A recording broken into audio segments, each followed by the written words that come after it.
I think she's a joke. Mr. President, on Gaza, how long will it take Hamas to disarm, and can you guarantee that is going to happen? Well, they're going to disarm, and because they said they were going to disarm. And if they don't disarm, we will disarm them. How will you do that?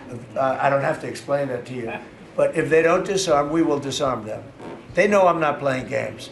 Okay? Now, we did something monumental. We got the hostages back. That was the first thing we had to do. Above all else, get the hostages back. Now, they misrepresented because we were told they had 26, 24 of dead hostages, if we can use those terms. And it seems as though they don't have that because we're talking about a much lesser number. But that's a very tough subject. I want them back. That's what they said. I want them back. Also, they said they were going to disarm. And initially speaking, they needed, they did take out a couple of gangs that were very bad, very, very bad gangs, and they did take them out, and they killed a number of gang members. And that didn't bother me much, to be honest with you. That's okay. We had a couple of very bad gangs. It's no different than other countries.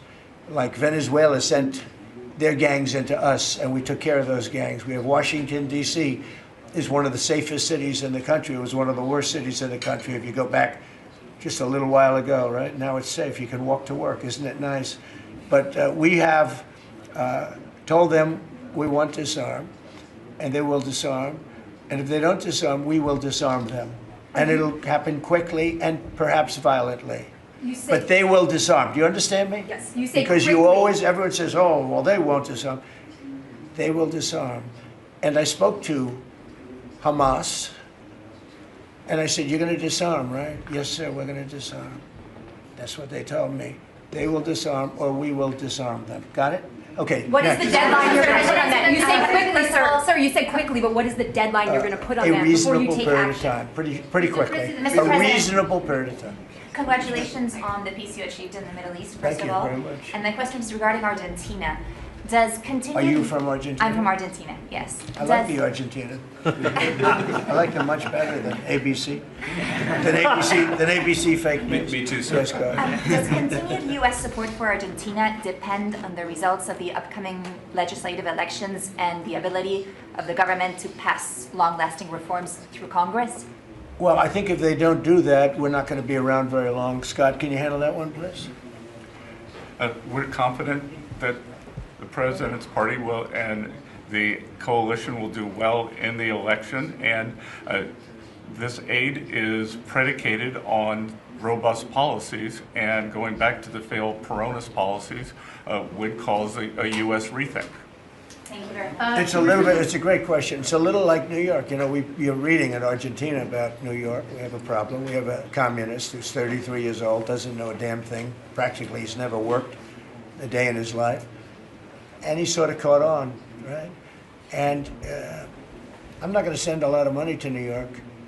I don't have to. The money comes all through the White House. And if they're going to be sending us stupid policies, communist policies, which is proven for thousands of years doesn't work.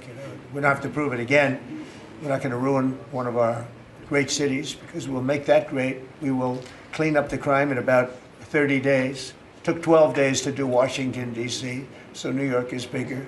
And Chicago, we've already made a lot of progress despite fighting from the government, but Chicago's doing great. Memphis is doing really great. We have great support there from the political leaders. They said, please come in and clean up crime.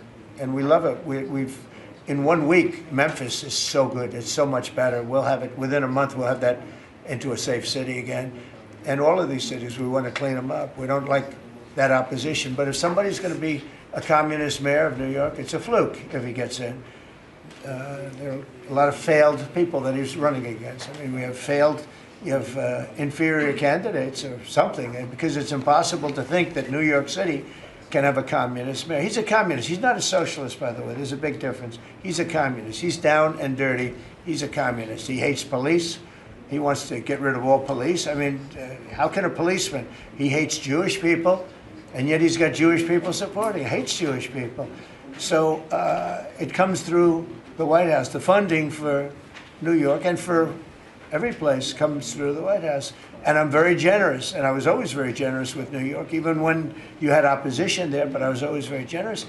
But I wouldn't be generous to a communist, a guy that's going to take the money and throw it out the window, because you're talking about hundreds of billions of dollars. And we're not going to let somebody get into office and squander the taxpayer money from this country. We're not going to let it happen. So it's a little bit like that with, if you take a look at Argentina, if the president doesn't win, I know the person that he'd be running against, I believe, probably. We probably have the person. A person is extremely far left and a philosophy that got Argentina into this problem in the first place. So we would not be generous with Argentina if that happened. If he loses, we are not going to be generous with Argentina. Mr. President.